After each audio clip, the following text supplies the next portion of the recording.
बिल्कुल भोलेनाथ के अनेक कथाएं हैं जो भक्तों के मन को छू जाती है। यहाँ एक बहुत प्रसिद्ध और भावपूर्ण कथा है, भस्मासुर और भगवान शिव की कहानी। भस्मासुर की कथा बहुत समय पहले की बात है। एक राक्षस था जिसका नाम था भस्मासुर। वो भगवान शिव का परम भक्त था। उसने कठोर तपस्या की, कई वर्षों तक सिर्फ ध्यान और उपवास करके भगवान शिव को प्रसन्न किया। भगवान शिव उसकी तपस्या से प्रसन्न होकर प्रकट हुए और बोले, वत्स, मैं तुम्हारी भक्ति से प्रसन्न हूँ, मांगो क्या वरदान चाहिए। भस्मासुर बोला, मुझे ऐसा वरदान दीजिए कि जिसके सिर पर मैं अपना हाथ रख दूं वो तुरंत भस्म हो जाए। भोलेनाथ जो हमेशा अपने भक्तों को वरदान दे देते हैं, बिना ज्यादा सोचे वरदान दे दिया। तथास्तु। जैसे ही भस्मासुर को वरदान मिला, उसकी नीयत बदल गई। उसने भगवान शिव से कहा, अब मैं ये वरदान आप पर ही आजमाना चाहता हूँ। और वो भगवान शिव के पीछे दौड़ पड़ा। भगवान विष्णु का उपाय भगवान शिव अपनी जान बचाने के लिए भागने लगे। भगवान विष्णु के पास पहुंचे और सहायता मांगी। भगवान विष्णु ने सारा हाल जानकर एक उपाय सोचा। उन्होंने एक अत्यंत सुंदर मोहिनी का रूप धारण किया और भस्मासुर के सामने प्रकट हो गए। मोहिनी रूप को देखकर भस्मासुर मोहित हो गया। मोहिनी भगवान विष्णु ने कहा, अगर तुम मुझे पाने योग्य बनना चाहते हो तो पहले मेरे जैसा नृत्य करके दिखाओ। भस्मासुर राजी हो गया। मोहिनी ने कई नृत्य मुद्राएं दिखाई और भस्मासुर ने उन्हें दोहराया। फिर मोहिनी ने एक मुद्रा में अपना हाथ सिर पर रखा। भस्मासुर ने भी वैसा ही किया और जैसे ही उसने अपना हाथ अपने सिर पर रखा, वो तुरंत भस्म हो गया। कथा से शिक्षा। इस कथा से ये सीख मिलती है कि अहंकार और अधर्म का अंत निश्चित होता है। भगवान शिव सरल है पर अन्याय को कभी स्थायी रूप से सहन नहीं करते। दूसरों का अहित चाहने वाले अंततः स्वयं ही नष्ट हो जाते हैं।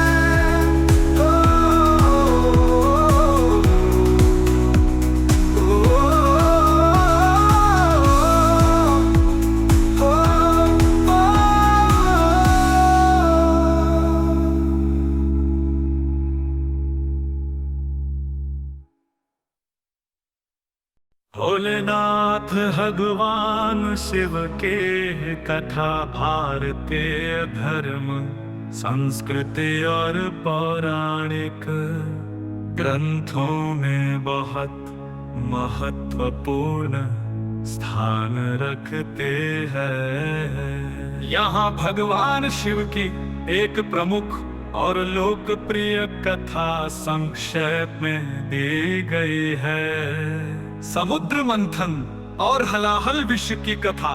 प्राचीन काल में देवताओं और असुरों ने मिलकर समुद्र मंथन करने का निर्णय लिया ताकि अमृतत्व देने वाला रस प्राप्त किया जा सके। इस मंथन में मंदराचल पर्वत को मथनी और वासुकी नाग को रस्सी बनाया गया। जैसे जैसे समुद्र मंथन हुआ, उसमें से कई रत्न और वस्तुएं निकली। लक्ष्मी माता, ऐरावत हाथी, कामधेनु, चंद्रमा आदि। लेकिन अचानक समुद्र से अत्यंत घातक और विषैला हलाहल विष निकला। यह विष इतना भयंकर था कि उससे तीनों लोग, स्वर्ग, पृथ्वी और पाताल जलने लगे।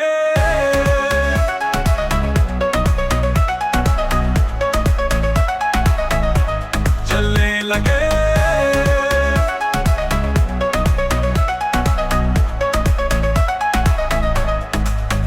सभी देवता भगवान शिव के पास सहायता के लिए पहुंचे। शिव जी करुणामय है, उन्होंने सबकी पीड़ा देखी और तुरंत उस विष को अपने कंठ में धारण कर लिया, लेकिन उससे निकला नहीं।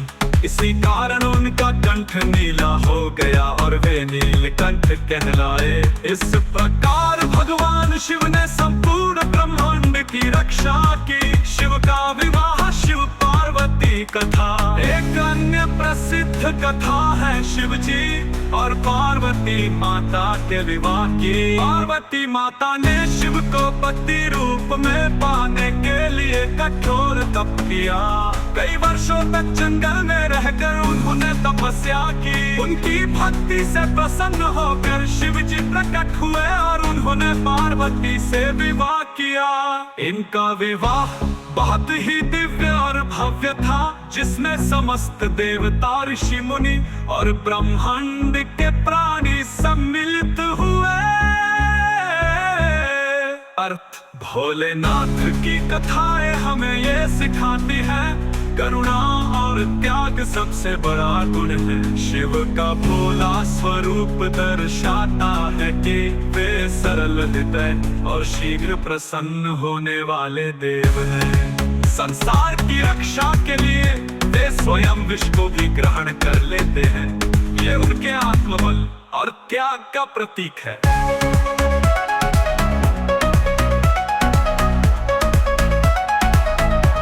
चलने लगे।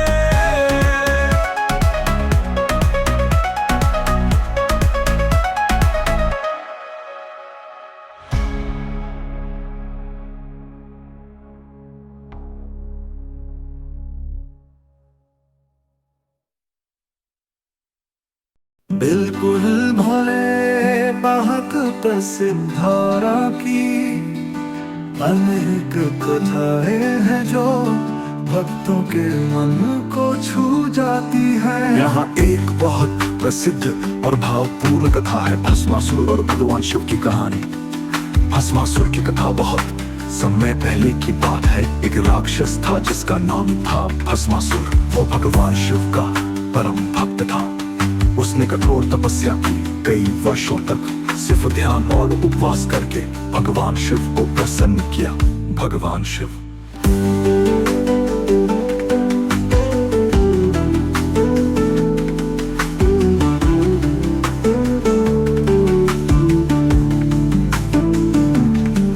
उसकी तपस्या से प्रसन्न होकर प्रकट हुए और बोले, वत्स मैं तुम्हारी भक्ति से प्रसन्न हूँ। मांगो क्या वरदान चाहिए। भस्मासुर बोला है, भोलेनाथ मुझे ऐसा वरदान दीजिए कि जिसके सिर पर मैं अपना हाथ रख दूं वो तुरंत भस्म हो जाए। भोलेनाथ जो हमेशा अपने भक्तों को वरदान दे देते हैं, बिना ज्यादा सोचे वरदान दे दिया। तथास्तु। जैसे ही भस्मासुर को वरदान मिला, उसकी नीयत बदल गई। उसने भगवान शिव से कहा, अब मैं ये वरदान पर ही आजमाना चाहता हूँ। और वो भगवान शिव के पीछे दौड़ पड़ा। भगवान विष्णु का उपाय भगवान शिव अपनी जान बचाने के लिए भागने लगे। वे भगवान विष्णु के पास पहुंचे और सहायता मांगी। भगवान विष्णु ने सारा हाल जानकर एक उपाय सोचा। उन्होंने एक अत्यंत सुंदर मोहिनी का रूप धारण किया और भस्मासुर के सामने प्रकट हो गए। मोहिनी रूप को देखकर भस्मासुर मोहित हो गया। मोहिनी ने कहा, अगर तुम मुझे पाने योग्य बनना चाहते हो तो पहले मेरे जैसा नृत्य करके दिखाओ। भस्मासुर राजी हो गया। मोहिनी ने कई नृत्य मुद्राएं दिखाई और भस्मासुर ने उन्हें दोहराया। फिर मोहिनी ने एक मुद्रा में अपना हाथ सिर पर रखा। भस्मासुर ने भी वैसा ही किया और जैसे ही उसने अपना हाथ अपने सिर पर रखा वो तुरंत भस्म हो गया। कथा से शिक्षा, इस कथा से ये सीख मिलती है कि अहंकार और अधर्म का अंत निश्चित होता है। भगवान शिव सरल है पर अन्याय को कभी स्थायी रूप से सहन नहीं करते। दूसरों का अहित चाहने वाले अंततः स्वयं ही नष्ट हो जाते हैं।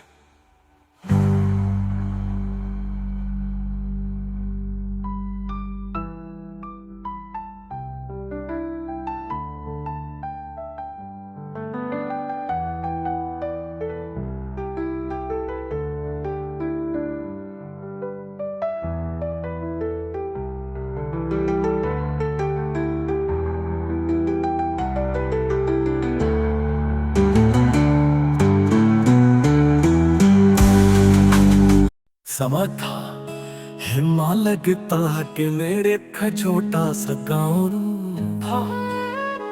शांत, सुंदर और आध्यात्मिक वातावरण से परिपूर्ण। वहाँ एक ब्राह्मण रहता था, नाम था चूड़ामणि। जन्म से ब्राह्मण होते हुए भी उसका मन सांसारिक सुखों में कभी नहीं अटका। उसके मन में केवल एक ही इच्छा थी, भगवान शिव के दर्शन और सेवा। अध्याय 55 की प्यास चूड़ामणि। समा था हिमालय लगता कि मेरे छोटा सा गाँव था। शांत, सुंदर और आध्यात्मिक वातावरण से परिपूर्ण। वहाँ एक ब्राह्मण रहता था, नाम था चूड़ामणि। जन्म से ब्राह्मण होते हुए भी उसका मन सांसारिक सुखों में कभी नहीं अटका। उसके मन में केवल एक ही इच्छा थी, भगवान शिव के दर्शन और सेवा। अध्याय 55 की प्यास चूड़ामणि। बचपन से ही बहुत अलग था। जब बच्चे खेलते वो मंदिर में घंटा बजाता, जब लोग सोते वो ओमकार का जाप करता। उसकी माता उसे कहती बेटा भोजन कर ले, पर वो कहता माँ पहले भोलेनाथ को भोग लगाना है फिर मैं खाऊंगा। उसकी भक्ति देखकर गांव के लोग भी चकित थे, लेकिन धीरे धीरे गांव में लोग उसे पागल समझने लगे। कोई कहता ये तो साधु हो गया, कोई कहता इतनी छोटी उम्र में इतना तप, ये जीवन कैसे जिएगा।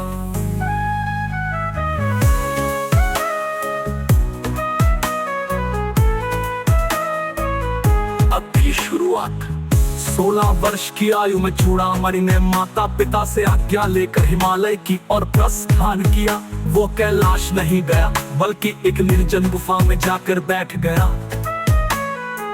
वहीं से उसकी तपस्या शुरू हुई।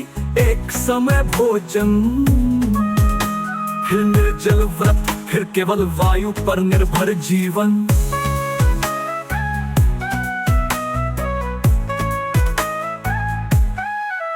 वो कैलाश नहीं गया, बल्कि एक निर्जन गुफा में जाकर बैठ गया। वहीं से उसकी तपस्या शुरू हुई। एक समय भोजन, फिर निर्जल व्रत, फिर केवल वायु पर निर्भर जीवन। वो ओम नमः शिवाय का जाप करता रहता, बर्फ गिरती शरीर जमता, लेकिन मन स्थिर रहता। वर्षों बीत गए, चूड़ामणि की देह कृश हो गई, लेकिन तब तेजस्वी होता गया।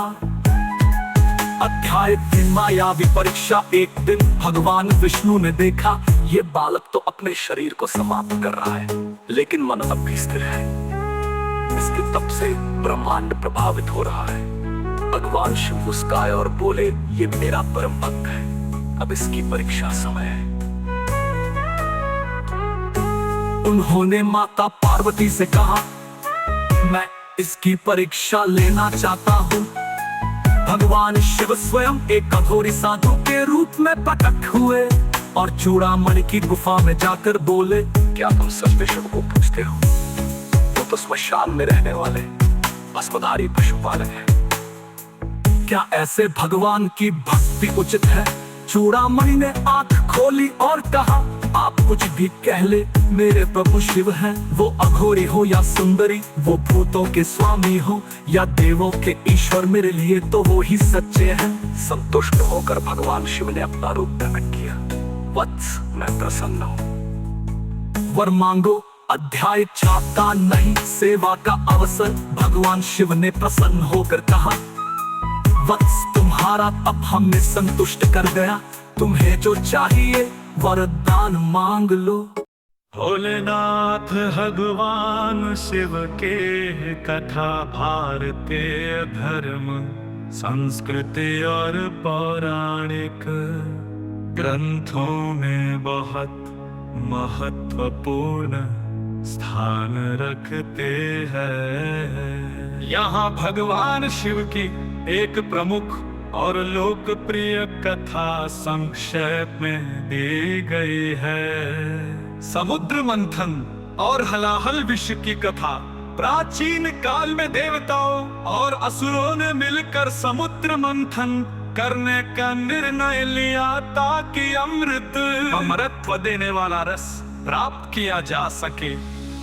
इस मंथन में मंदराचल पर्वत को मथनी और वासुकी नाग को रस्सी बनाया गया। जैसे जैसे समुद्र मंथन हुआ, उसमें से कई रत्न और वस्तुएं निकली। लक्ष्मी माता, ऐरावत हाथी, कामधेनु, चंद्रमा आदि।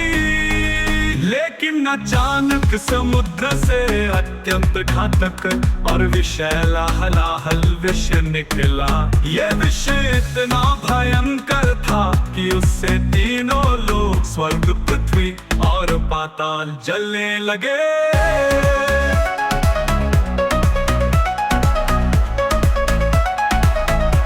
जलने लगे।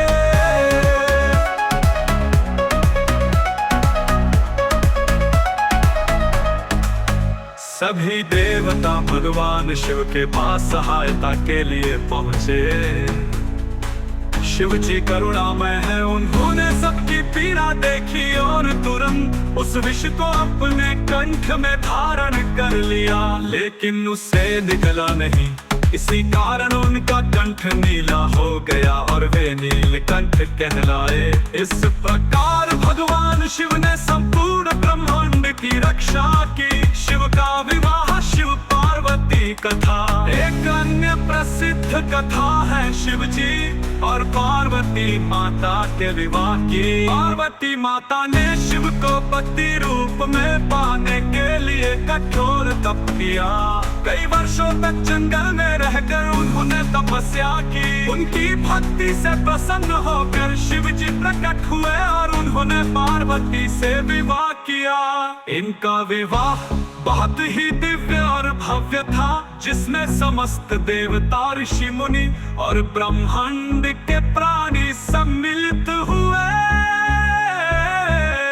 अर्थ: भोलेनाथ की कथाएं हमें ये सिखाती हैं, करुणा और त्याग सबसे बड़ा गुण है। शिव का भोला स्वरूप दर्शाता है कि वे सरल हृदय और शीघ्र प्रसन्न होने वाले देव हैं। संसार की रक्षा के लिए वे स्वयं विष को भी ग्रहण कर लेते हैं। ये उनके आत्मबल और त्याग का प्रतीक है।